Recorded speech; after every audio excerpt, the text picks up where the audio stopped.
どうして？どういうことなの？そんな、嘘でしょ？大学卒業を間近に控え、交際中の彼氏と結婚しようと考えた矢先に戸籍を確認し、私はとんでもないことを知ってしまった。全然知らない町にあった私の本籍。そこから送られてきた私の戸籍の写し。そこには私の名前がある。両親の名前もある。そこまではいい。だけど、両親のところ、続き柄の欄には、なんと、養父、養母と書かれていたのだ。お父さんとお母さんは、本当の親じゃない？眠くなっちゃうな。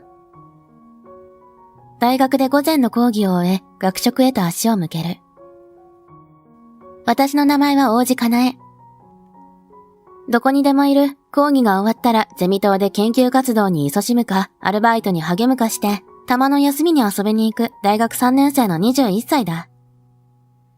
大金持ちではないけれど、世間一般的に見れば裕福な家庭に育ち、大学にも行かせてもらい、何不自由なく今日まで暮らしてきた。今日は仲のいい友達もみんな就活に勤しんでいて、ほとんど一人で講義を受けていたから、なおさら退屈だ。私の就活はいいのかって？それは。おーい、かなえ。すると、私の背後から男の人の声がした。振り向くとそこには、スーツを着た背の高い男性が笑顔で手を振っている。あ、いたんだ。さっき大学に来たところ、今日は朝から挨拶回りさ。この人は彼氏の八木正一さん。私の一つ上の4年生で、まだ学生だけど、スマホ1台で IT 系の会社を立ち上げている。卒業したらそのまま事務所を構えて、本格的に経営者としてやっていくつもりなんだって。確かサークルの飲み会で意気投合したとか、最初はそんな感じだったはず。どう？かなえの研究の方は？かなり順調。そっちこそ仕事はうまくいってる？事務所のめどついた？だけど、彼からいろいろ話を聞いていったり、頼まれて仕事の手伝いをしているうちに、しっかりした人だなぁと思うようになって、この人の支えになりたいと気がつけば願っていて。正一さんも私にサポートしてもらえると嬉しいって言ってくれた。卒業したらすぐってわけにはいかないけど、軌道に乗ったら結婚してほしい。大学生の自分にはふさわしくないような高層ビルのレストランで夜景をバックにそうプロポーズしてもらった。もちろん彼の言うように今すぐじゃないけど結婚したいなって思っている。だからまあ、私は大学卒業後アルバイトはそのまま続けるとして就活はいいかなと考えているのだ。正一さんの方は今年の春に卒業し半年くらい経てば会社もある程度落ち着くだろう。そのあたりをめどに籍を入れて、結婚式はそこからまたしばらく後で、といった予定だ。そろそろ両親にも結婚の話をしないとかな。もっとも、正一さんは何度も私の家に来てくれて、両親に挨拶どころか、すっかり打ち解けているので、心配はあまりしていない。もしかしたら、在学中の結婚はどうなのかしら、くらいの待ったはかかるかもだけど、結婚自体を反対されることはないと思っている。よし、今日バイト終わったら切り出してみよう。ただいまー。あら、おかえり。今日はお父さんも帰ってきてるわよ。バイトを終えて帰宅すると、美味しそうな匂いとともに母さんが迎えてくれた。リビングに向かうと、温かい食事が用意されており、すでに晩食モードに入っている父さんと、幼い弟が迎えてくれる。いつもの家庭、いつもの光景だ。でもそれも、私が結婚してここを出たら、しばらく見れなくなっちゃうのかな。なんてのんきなことを考える。お姉ちゃん、おかえり。ただいまゆうた。いい子にしてた？電車のおもちゃを握ったまま突撃してきたのは、今年5歳になる弟のゆうただ。私とは17歳も離れているので、弟というより親戚の子みたいでなおさら可愛く見える。弟が生まれたばかりの頃の私は受験勉強にかまけてまともに世話できてなかったこともあっただろう。本当は気になってしょうがなかったんだけど、ゆうたのことはいいから勉強に集中しなさいと両親が口を揃えて言ってきたもんな。父さん、母さん。まあ、前々から言おうかなって思ってたんだけど。私は、正一さんがプロポーズしてくれたこと。今すぐ結婚というわけではないけれど、本格的に結婚を視野に入れて、これから過ごしていきたいことなどを、食事の後に改めて二人に伝えた。父さんと母さんは黙って聞いてくれて、ゆうたは話の内容が理解できないのか、時々キャイキャイ騒ぎながらおもちゃの電車を走らせている。そうか。今の彼と結婚したいと言うんだな。正一さんならね、人柄もいいし、かなり稼いでそうだし、いいと思うけど。両親は案の定、結婚に対して否定的になることはないようだった。だが、どうも歯切れが悪いような気がする。母さん、そろそろ話した方がいいんじゃないか。そうね。今まではこの子のためにと隠していたけれど。今二人何か言ってた？小さい声で囁き合っていて聞き取れなかったけど。だけど、この日バイトで疲れていた私は、結局この話を聞きそびれてしまった。まあ、どっちにしても結婚は OK みたいなので、いても立ってもいられなくなった私は、せめて準備だけでもしておこうと、すでに結婚した先輩やバイト先の主婦の方なんかにアドバイスをもらうことに。結婚には戸籍謄本が必要で、婚姻届と一緒に提出しないと受理されないそうだ。なので私は早速、市役所に行ってそれをもらうことにしたんだけど。王子かなえさんは本籍地が違いますね。本籍地のある役所に行って申請するか、あるいは郵送で送ってもらうよう申請するかしてください。私の本籍地ってここじゃ。生まれも育ちもこの町のはずなのにおかしいな。と小さい頃は別の町で暮らしていたから、そこに本籍があるとか？じゃあ本籍地はどこなのかと聞いてみたのだが。それは住民票に書いてありますので、今すぐ知りたければ住民票を申請してくればわかります。こう返されてしまった。役所ってめんどくさいな。口で教えてくれたっていいのに。文句を言っても仕方ないので、まずは住民票の写しをもらうことにした。それから、そこに書いてあった聞いたこともない市の役所に、戸籍謄本を郵送してもらうよう、各書類を封筒へ入れてポストへ投函。これであとは戸籍謄本が来るのを待つだけ。それにしても、なんで私の本籍地って別の市どころか、県を2つ3つ飛び越えたものすごいところにあったんだろう。届いたら親に聞いてみようかな、なんて思っていたんだけど。それから数週間後、届いた封筒を開けて中を確認した私は、背筋が凍る思いをしたのだった。どうして？どういうことなの？そんな、嘘でしょ？全然知らない町にあった私の本籍。そこから送られてきた私の戸籍の写し。そこには信じられないことが書かれていた。私の名前があり、両親の名前もあるのだが、両親のところ、続き柄の欄には、なんと、養父、養母と書かれていたのだ。お父さんとお母さんは、本当の親じゃない。私は半ばパニックになって、自室に鍵をかけ、布団をかぶって、ガタガタ震えるほかなかった。私は何者なの？実の親はどこに？誰かに相談したらいい？それとも、何も知らないふりをして、今まで通り過ごす？どうしたらいいのか皆目見当もつかず、具合が悪いと嘘をついてご飯も食べず、1日近く閉じこもってしまった。当然、心配した母さんが食事を持ってきてくれて、大丈夫と聞いてくる。母さん、いや、母さんじゃない。赤の他人だ。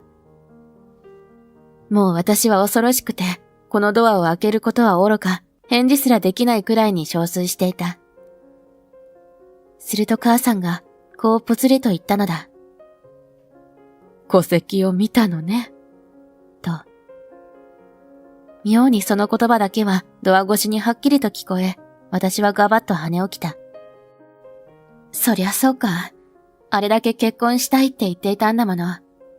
結婚して夫婦になっているこの人たちが、その結論にたどり着けないはずがない。私はボサボサの髪のまま、震える手でドアを開けると、そこにはいつもの優しい顔の母さんがいた。そして、その後ろには父さんも。今こそすべてを話そう。お粥を食べて気持ちが落ち着いたら、リビングにおいで。そうして30分後、私は2人から事の顛末を聞くことになるのだった。父、王子明さんと、母、王子遥さん。2人は若い頃に結婚し、ほどなくして第一子を授かった。しかしながら遥さんは妊娠中に折々しく重い病にかかってしまい、このまま出産すれば助からないか大幅に寿命が縮まってしまうと診断された。遥さんはそれでも産みたいと言ったが、同じくらい子供を熱望していたものの、明さんはそれを思いとどまらせ。結果、遥さんは待望の第一子と引き換えに乳を出したのだ。だけど、体の方はもちろん、遥さんの心の傷は深く残ったままで。今度こそ産みたいという思いと、また妊娠中に病気になったらどうしようという思いが彼女の中でないまぜになり、一時は外に出ることすらできなくなるほど思い悩むようになってしまったという。そんな時、明さんが提案したのが、養子をもらおうという話だった。遥さんの体に負担をかけず、それでいて確実に子供を授かれる。そうして2人は私が預けられていた施設へ足を運んだということだ。一方で私は本当の親がいなくなったことも、施設にいたことすら覚えていないほど小さかった。私がそこにいた経緯については、遥さんも明さんも調べることができなかったという。けれど、2人が施設を訪れた時に、彼らの間に入ってキャッキャと笑っていた私を見て、夫婦ともにこの子をもらおうと決めたらしい。最初はね、産んであげられなかった子への気遅れとか、血のつながった子じゃないことへの先入観とかもなかったわけじゃないけれど、あなたがうちに来てくれて大きくなっていくのを見たら、いつしか私も心が軽くなっていったの。私の存在が遥さんの心の傷を癒してくれたのだという。明さんも遥さんの言葉にこう続けた。そして、それから10年以上経って、かなえも大きくなって、手がかからなくなった頃、奇跡的に子供ができた。僕は母さんがまた不安にならないかと心配したが、母さんはすっかりつきものが落ちたようにこう言ったんだ。産みましょう、あなた。あの子に弟か妹か作ってあげましょう。と。自信がついたのかもね。家内を引き取って10年育てて、10年母親をやってこれたんだもの。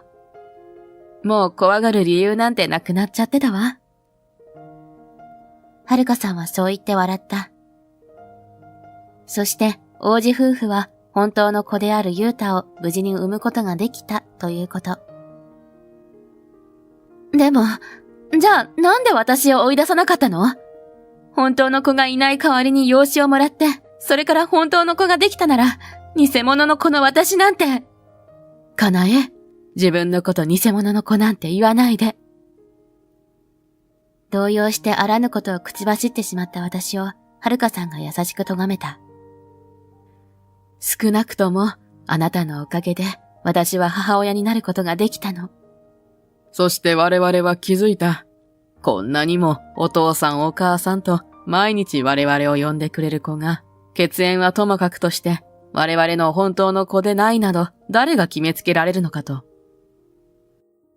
実子という言葉は法的には血縁関係にある子供のことを指す。だけど、かなえは我々にとって間違いなく実の子なんだ。そうアキラさんは力強く言ってくれた。かなえもゆうたも我々二人の大切な子供だ。そこに違いなんてないんだよ。お父さん、お母さん、ありがとう。私は感極まって泣いてしまった。実子ができても自分を本当の子として変わらず育ててくれたことが嬉しくて。私もまた今この瞬間に二人を本当の親と改めて思うことができたんだ。あれから私と正一さんは結婚して数年が経ち、子供も生まれた。叔父になった弟のゆうたは、私の娘、メインのことが可愛くて仕方ないらしい。彼にとっては妹みたいなものなのだろう。いつかの私がゆうたにそうしたみたいに、たまに遊びに行くと大喜びして、過保護気味に娘の面倒を見ている。ゆうたはまだ小さいので真実を告げていないが、大きくなったら私とゆうたには血のつながりがないのだと話すつもりだ。そのことには両親である王子夫婦も納得している。そういえば両親から真実を聞いた後、正一さんにもこの話をして自分が養子であったことなどを明かした。それでも結婚してくれるか不安だったんだけど。俺はかなえが好きであって、生まれなんて関係ない。そう正一さんは答えてくれて、晴れて結婚する運びになった。ちなみに正一さんの会社は順調に業績を拡大していき、従業員も数人雇って少しずつ会社らしくなっていた。まだまだ寝る暇もないくらい忙しいみたいだけど、彼の身の回りの世話なら私にもできるから私なりに頑張っている。それから今度、養父母と共に一家で旅行へ行くつもりだ。真実を知った時は自分の中で全てが崩れ去った気がした。だけど自分は今まで愛されてきたし、これからも愛してもらえるんだということが分かったのだ。だから今は昔以上に幸せで満ち足りた気持ちになっている。私はいっぱい愛してもらった分、受けた愛を周りに循環させていきたいと思う。これまで愛してくれた王子夫婦、いや、父さんと母さん、そして弟であるゆうた。これからも愛してくれる正一さん。そして、これから生まれてくるだろう、まだ見ぬ私の子供に。そう強く思うのだった。